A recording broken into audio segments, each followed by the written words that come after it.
ലൈഫിൽ ഒരു biggest decision ആണ് ഒരു റൈറ്റ് കരിയർ ചൂസ് ചെയ്യുക എന്നുള്ളത്. അങ്ങനെ ഒരു കരിയർ ചൂസ് ചെയ്യുമ്പം അതിന് യഥാർത്ഥത്തിൽ എന്തൊക്കെ കാര്യങ്ങളാണ് അതിനെ ഇൻഫ്ലുവൻസ് ചെയ്യുന്നുണ്ടാവുക? അതൊരു പക്ഷേ സാലറി ആവാം, വർക്ക് ലൈഫ് ബാലൻസ് ആവാം, വർക്കിംഗ് അറ്റ്മോസ്ഫിയർ ആവാം, നിങ്ങളുടെ പാഷൻ ആവാം, അങ്ങനെ പലതും ആവാം.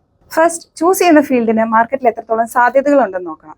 അതായത് അറ്റ്ലീസ്റ്റ് 10 to 15 ഇയേഴ്സിലേക്കെങ്കിലും വലിയ മാറ്റങ്ങളൊന്നും വരാത്ത ഒരു ഫീൽഡ് ആയിരിക്കണം ചൂസ് ചെയ്യേണ്ടത്. Then salary package. നമുക്ക് ഫൈനാൻഷ്യൽ സെക്യൂരിറ്റി തരാൻ പറ്റുന്ന ഒരു ഫീൽഡ് ആയിരിക്കണം നമ്മൾ ചൂസ് ചെയ്യേണ്ടത്. ഒരുപക്ഷെ ആദ്യമായിട്ടൊരു ജോലിക്ക് കയറുമ്പോൾ തുടക്കത്തിൽ തന്നെ നിങ്ങൾക്ക് ആ ഫൈനാൻഷ്യൽ സെക്യൂരിറ്റി കിട്ടണമെന്നില്ല. പക്ഷേ കുറച്ച് കഴിഞ്ഞ് നിങ്ങൾ അതിൽ സ്കില്ല് പ്രൂവ് ചെയ്ത് കഴിഞ്ഞാൽ കിട്ടുന്ന ഫൈനാൻഷ്യൽ ഫ്രീഡത്തെ കുറിച്ചാണ് നമ്മൾ ആലോചിക്കേണ്ടത്. അതേപോലെ സാലറി പാക്കേജ് നോക്കുമ്പോൾ അതിൽ നമുക്ക് ഗ്രോ ചെയ്യാനുള്ള പൊട്ടൻഷ്യൽ ഉണ്ട് എന്ന് നോക്കണം. ചില ജോലികൾക്ക് നല്ല സാലറി പാക്കേജ് ഉണ്ടാവും, പക്ഷേ അതിന് ഓപ്പർച്യൂണിറ്റീസ് വളരെയധികം കുറവായിരിക്കും. ഇപ്പൊ നമ്മൾ സാലറി പാക്കേജും ഓപ്പർച്യൂണിറ്റീസും ഡിസ്കസ് ചെയ്ത് കഴിഞ്ഞു. നെക്സ്റ്റ് വരുന്നതാണ് വർക്ക് ലൈഫ് ബാലൻസ്.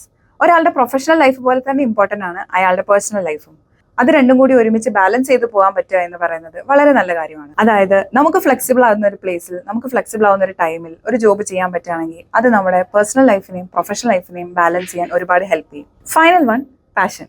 ഒരു വ്യക്തമായ പാഷൻ ഉണ്ടാവുക എന്നുള്ളത് വളരെ നല്ല കാര്യമാണ്. പക്ഷേ ആ പാഷന് നിങ്ങളെ പേ ഓഫ് ചെയ്യാൻ പറ്റണം. സോ കൂടുതൽ കരിയർ റിലേറ്റഡ് ആയിട്ടുള്ള വീഡിയോസിനായി ജസ്റ്റ് സബ്സ്ക്രൈബ് ചെയ്യുക. നിങ്ങൾക്ക് എന്തെങ്കിലും ഡൗട്ടുകളോ കാര്യങ്ങളോ ഉണ്ടെങ്കിൽ ജസ്റ്റ് കമന്റ് ചെയ്യുക.